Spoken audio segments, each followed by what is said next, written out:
यह कहानी कर्म और उनके प्रभाव को समझाने वाली एक गहरी आध्यात्मिक कथा है। इसे सरल और स्पष्ट हिंदी में प्रस्तुत किया गया है।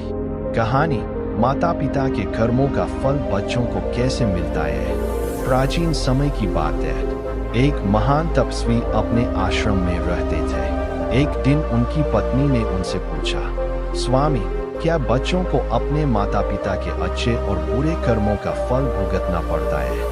तब महात्मा ने कहा, हाँ देवी, बच्चों को अपने माता पिता के कर्मों का फल अवश्य मिलता है। मैं तुम्हें एक कथा सुनाता हूँ। गरीब व्यक्ति और उसका परिवार। एक गांव में एक बहुत गरीब आदमी रहता था। वो दिन करता और 50 इंडियन रुपीस कमाता है। उसमें से 2 इंडियन रुपीस रजदान करता और बाकी से अपने परिवार का पालन पोषण करता है। कुछ समय बाद उसके घर एक बेटा पैदा हुआ। अब परिवार में 3 सदस्य हो गए। महंगाई बढ़ने लगी और घर चलाना कठिन हो गया।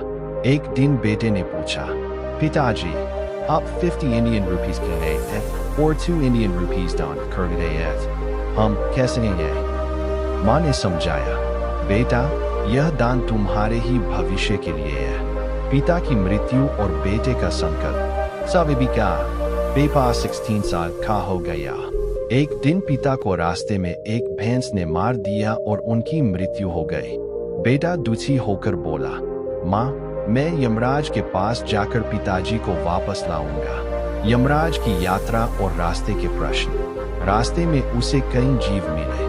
आम का पेड़ जो वर्षों से खड़ा था पर मुक्त नहीं हो पा रहा था। सांप जो हिल भी नहीं सकता था। किसान जिसकी बावड़ी में पानी नहीं निकल रहा था। बतख जो वर्षों से उसी तालाब में भटक रही थी। बगुला जिसका शरीर सर नहीं रहा था। सभी ने अपने अपने प्रश्न यमराज से पूछने को कहा। यमराज का उत्तर। लड़का यमराज के पास पहुंचा। यमराज ने कहा, बगुला ज्ञान था लेकिन किसी को नहीं दिया। बतख अमृत था पर किसी को नहीं दिया। किसान बेटी का कर्तव्य कन्यादान पूरा नहीं किया। सांप मणि को कभी दान नहीं किया। आम का पेड़ गुरु होकर भी शिक्षा नहीं दे। यमराज ने बताया कि जो भी व्यक्ति अपने कर्तव्य और ज्ञान को दूसरों से साझा नहीं करता, वह बंधन में फंस जाता है। लड़के का जीवन बदलता है। वापसी में उसने बगुले से ज्ञान लिया, बतख से अमृत लिया, किसान की बेनी से विवाह किया, सांप से मणि ले, उन सबको मुक्ति मिल गई। अंतिम सत्य। कहानी कर्मों का फल। एक छोटे से गांव में अर्जुन नाम का एक युवक रहता था। गांव साधारण था लेकिन वहां के लोग अपने कर्म और सादगी के लिए जाने जाते थे। अर्जुन बचपन से ही थोड़ा अलग स्वभाव का था, चालाक, स्वार्थी और जल्दी फायदा पाने वाला। उसे मेहनत से ज्यादा शॉर्टकट पर भरोसा था। अर्जुन के पिता एक ईमानदार किसान थे। वे हमेशा उसे समझाते, बेटा, जीवन में कर्म सबसे बड़ा होता है। जो बोओगे वही काटोगे।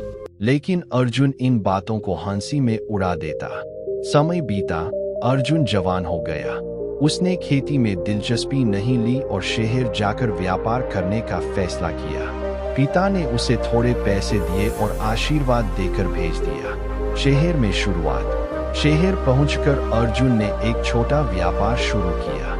शुरुआत में सब ठीक चला, लेकिन जल्दी ही उसकी पुरानी आदतें सामने आने लगी। वह ग्राहकों को धोखा देने लगा, घटिया सामान बेचता, झूठ बोलता और ज्यादा पैसे लेता।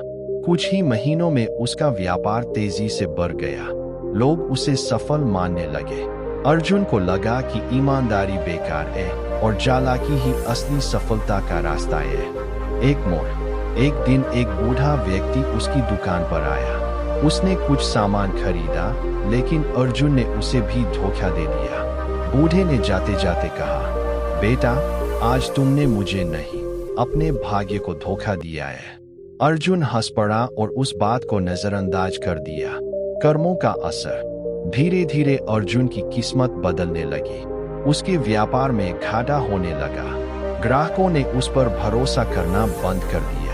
एक बार उसका बड़ा सौदा भी धोखाधड़ी के कारण रद्द हो गया। जो लोग पहले उसकी तारीफ करते थे, वही अब उससे दूर रहने लगे। अर्जुन परेशान हो गया। उसे समझ नहीं आ रहा था कि अचानक सब कुछ क्यों बिगड़ गया। सच्चाई का सामना। एक रात वह बहुत चिंतित होकर बैठा था। तभी उसे अपने पिता की बातें याद आई। जो बोओगे वही काटोगे। उसे एहसास हुआ कि यह सब उसके अपने कर्मों का फल है। उसने लोगों को धोखा दिया, इसलिए अब वही उसके साथ हो रहा है। अगले दिन वह उसी बूढ़े व्यक्ति को खोजने निकला। काफी तलाश के बाद वह उसे एक मंदिर के पास मिला। अर्जुन उसके चरणों में गिर पड़ा और बोला, मुझे माफ कर दीजिए, मैंने गलत किया। बूढ़े ने शांत स्वर में कहा, माफी से ज्यादा जरूरी है सुधार। अगर सच में बदलना चाहते हो तो अपने कर्म बदलो। कहानी कर्मों का फल। एक छोटे से गांव में अर्जुन नाम का एक युवक रहता था। गांव साधारण था, लेकिन वहां के लोग अपने कर्म और सादगी के लिए जाने जाते थे। अर्जुन बचपन से ही थोड़ा अलग स्वभाव का था, चालाक, स्वार्थी और जल्दी फायदा पाने वाला। उसे मेहनत से ज्यादा शॉर्टकट पर भरोसा था। अर्जुन के पिता एक ईमानदार किसान थे। वे हमेशा उसे समझाते, बेटा, जीवन में कर्म सबसे बड़ा होता है। जो बोओगे वही काटोगे। लेकिन अर्जुन इन बातों को हंसी में उड़ा देता। समय बीता, अर्जुन जवान हो गया। उसने खेती में दिलचस्पी नहीं ली और शहर जाकर व्यापार करने का फैसला किया।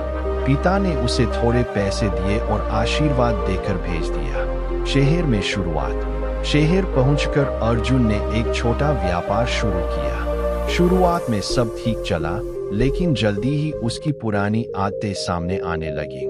वह ग्राहकों को धोखा देने लगा, घटिया सामान बेचता, झूठ बोलता और ज्यादा पैसे लेता। कुछ ही महीनों में उसका व्यापार तेजी से बढ़ गया।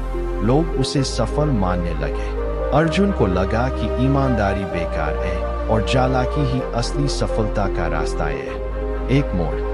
एक दिन एक बूढ़ा व्यक्ति उसकी दुकान पर आया। उसने कुछ सामान खरीदा, लेकिन अर्जुन ने उसे भी धोखा दे दिया। बूढ़े ने जाते जाते कहा, बेटा, आज तुमने मुझे नहीं, अपने भाग्य को धोखा दिया है। अर्जुन हंस पड़ा और उस बात को नजरअंदाज कर दिया। कर्मों का असर। धीरे धीरे अर्जुन की किस्मत बदलने लगी। उसके व्यापार में घाटा होने लगा। ग्राहकों ने उस पर भरोसा करना बंद कर दिया। एक बार उसका बड़ा सौदा भी धोखाधड़ी के कारण रद्द हो गया। जो लोग पहले उसकी तारीफ करते थे, वही अब उससे दूर रहने लगे। अर्जुन परेशान हो गया। उसे समझ नहीं आ रहा था कि अचानक सब कुछ क्यों बिगड़ गया। सच्चाई का सामना। एक रात वह बहुत चिंतित होकर बैठा था। तभी उसे अपने पिता की बातें याद आई। जो बोओगे वही काटोगे। उसे एहसास हुआ कि यह सब उसके अपने कर्मों का फल है। उसने लोगों को धोखा दिया, इसलिए अब वही उसके साथ हो रहा है। अगले दिन वह उसी बूढ़े व्यक्ति को खोजने निकला।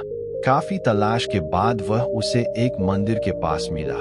अर्जुन उसके चरणों में गिर पड़ा और बोला, मुझे माफ कर दीजिए, मैंने गलत किया। बूढ़े ने शांत स्वर में कहा, माफी से ज्यादा जरूरी है सुधार। अगर सच में बदलना चाहते हो तो अपने कर्म बदलो।